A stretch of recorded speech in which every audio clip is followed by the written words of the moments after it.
to deal with the arrival of African migrants here. As I said, the island could not cope with all these numbers.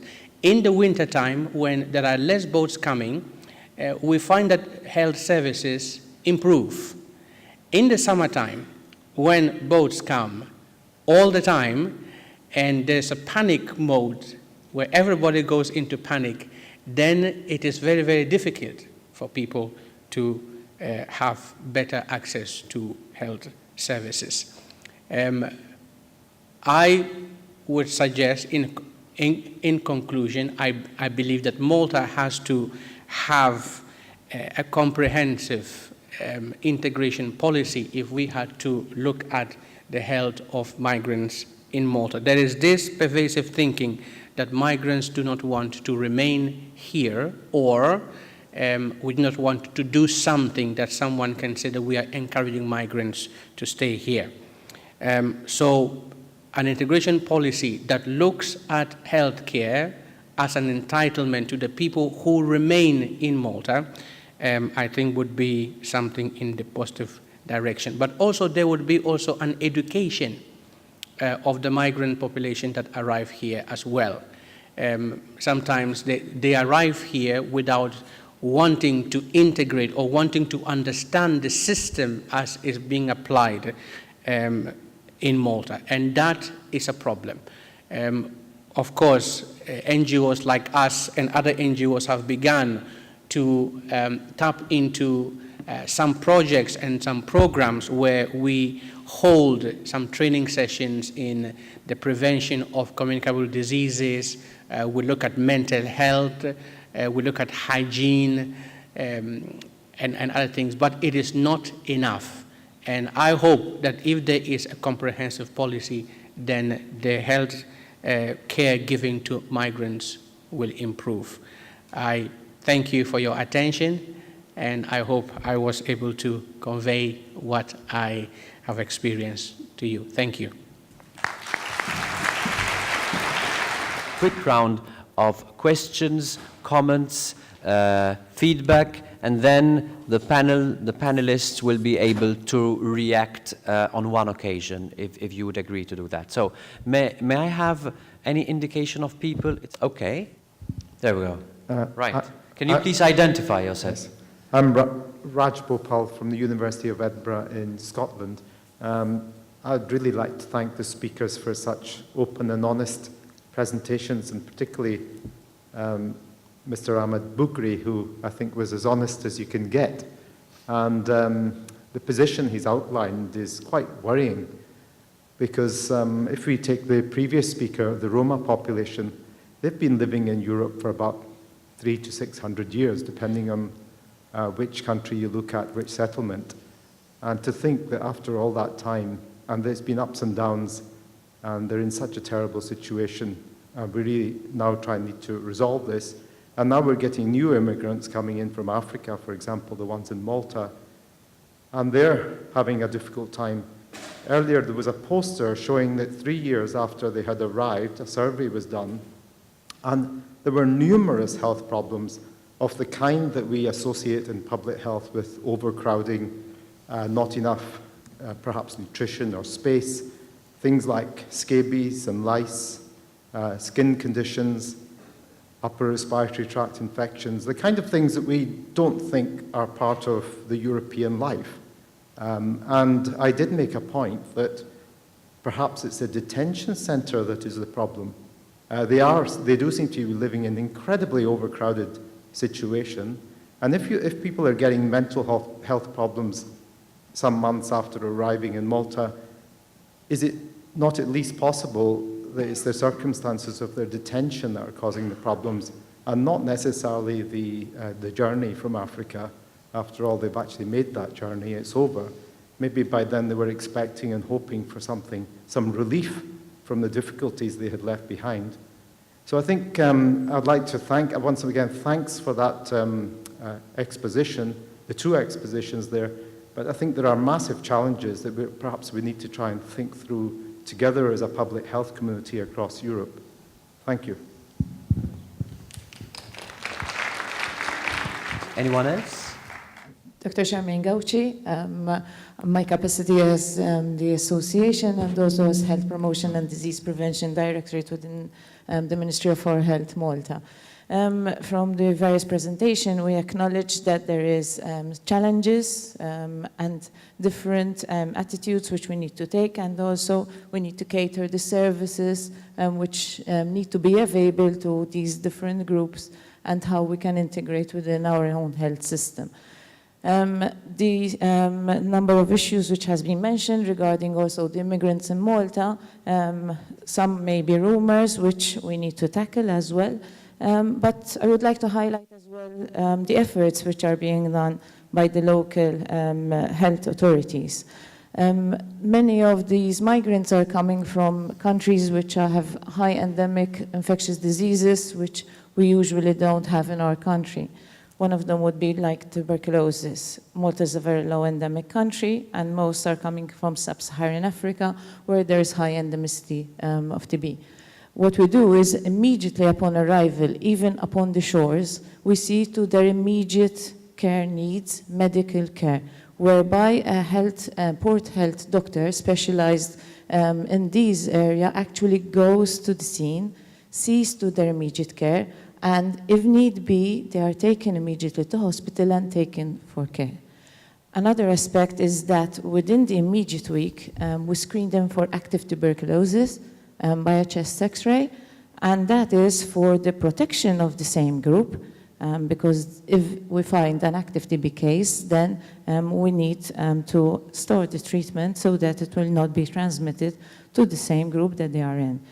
We also acknowledge scabies, and it has been mentioned, so we actually see 2 cases of scabies, give prophylactic treatment to the rest of the group as well. Apart from all this, apart from infectious diseases, we also work a lot in health promotion, whereby we see to their needs and their cultural aspects, which may be different from the way we do health promotion with the local people. And we actually go to these centers, both in the closed centers and also the open centers. Apart from this, within our primary care center, we also have the migrant health unit, which has been specifically set up with cultural mediators and to offer all the services which are actually being offered. Apart from this as well, within the closed centers, there's a specific medical team which has been engaged with doctors and also with nurses. So I feel we are doing our efforts, but challenge is still there, and we are willing to face them. Thank you. A brief word on detention periods. Under European Union law, there's now a maximum of 18 months detention period. Previously in my country, in Malta, it was unlimited. It's now down to a maximum of 18 months, same as in the United Kingdom, for instance. But if people are granted asylum, of course, they are released as soon as they are granted asylum. So that can be much lower than 18 months. But yes, the detention policy is indeed still there. Can we have another intervention, please? My name is Walter Ricciardi. I'm the president of European Public Health Association. And last year we had in Copenhagen a workshop, and was after the emergency of the island of Lampedusa in Sicily, where even a tiny island of 2,000 people was, invaded by thousands of people. And we made a play that this is not a problem that can stay only on the shoulders of the small countries or bigger countries that face this. Because otherwise, if we want to put evidence into decision-making, we have to show that this is not something that is going to stop, is going to affect all the countries in the future, so this is really an European affair.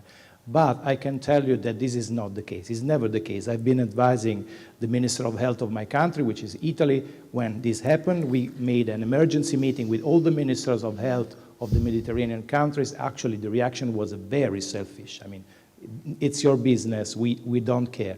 And if we go back to the United States, last week I was in Arizona, which is the only country, the only state in the United States where it's possible for the police to stop suspect migrants and to ask identity. And the results, as Robert can confirm, is a disaster. That it's the only state where this kind of policing and aggressive behavior is harming also the economy, of course, the public perception and things. So this is really an issue that we have to face together. It's not a problem of Malta, it's not a problem of Italy, France, Greece, Spain, it's a problem of Europe. The sooner we understand, the better we'll be. Indeed, yes, thank you. Anyone else? I would like to thank Ahmed for his excellent presentation he gave, because it was really impressive. And especially what he said about mental health. But I see 2 points. One point is what Walter said, that it's not the responsibility of a small island like Malta or like Italy, but it's the responsibility of Europe to take these migrants. This is one point, and the other point is, I don't think that these migrants are a burden or a threat, but these migrants are young people who are intelligent, who are mobile, who want to do something. So they are really, if we speak about human capital, this is human capital which is lost. And so I would like to say we have to go back to our countries and really to say these young people who could give profit to our nations, this is really a disadvantage if we don't use this wonderful human potential. Thank you. Yes, thank you for that. Just by way of illustration, just yesterday, a boat with 247, I believe, people was rescued in Maltese waters. They were on the way to Italy, to mainland Europe, and they ran into trouble, and the Maltese Coast Guard saved them. But under existing arrangements, laws, rules, they are stuck in Malta, even though what they wanted to do was go to mainland Europe. And this piles pressure on the local capacity to deal with these migrants and creates all sorts of ripple effects. So indeed, Europe should take responsibility. I can assure you, in the European Parliament, I've been clamoring for that for the past years, but that is so much easier said than done. Huh? We all have to appreciate this. I'm sure Ahmed has some more to say by way of reaction, but perhaps if the other panelists wish to have a word or two by way of conclusion, they are also free to do so. So please, Ahmed. Let me be very clear here. In my presentation, I said that Malta has received disproportionate number of people, and I mean that. I run an open center which was built for 300 people, and when we have a peak season, we have to literally give people a place to sleep. As you can see, in Malta, there's no homelessness. So we would never let someone sleep on the street. But for a center which takes 300 people, we have sometimes over 800 people. And that is simply because you cannot allow people to stay on the streets. Also, I was very pleased that that there has been so much being done, but the system itself can't cope. The open centers can't cope. The health centers cannot cope because you have so many people coming and they are very, very mobile. So, and as you said here, one of the things that we are discussing at the moment is detention. And for Malta, detention is a necessarily evil, especially we have people who come in with tuberculosis, and you cannot let the person go on the streets the next day. However, what happens when the person comes out then and the person wants to move forward into Europe? Because most of them don't want to stay here. They want to go into Europe, and they are arrested in Europe when they go to a medical hospital. In fact, the way people's fingerprints are traced is when they go to a hospital. And when they trace their fingerprints, then they bring them back to Malta. And when they come to Malta, they don't want to go to hospital because they are very angry. And the situation is just a vicious cycle. So I want to make it, here that a small country like Malta, the burden of people coming, 16,000 people, has been quite a lot. So just to make that. Okay, so Well, with that, I wish to thank all the speakers, as well as Robert, for sharing with us such interesting and diverse presentations. I hope the participants have also found it interesting.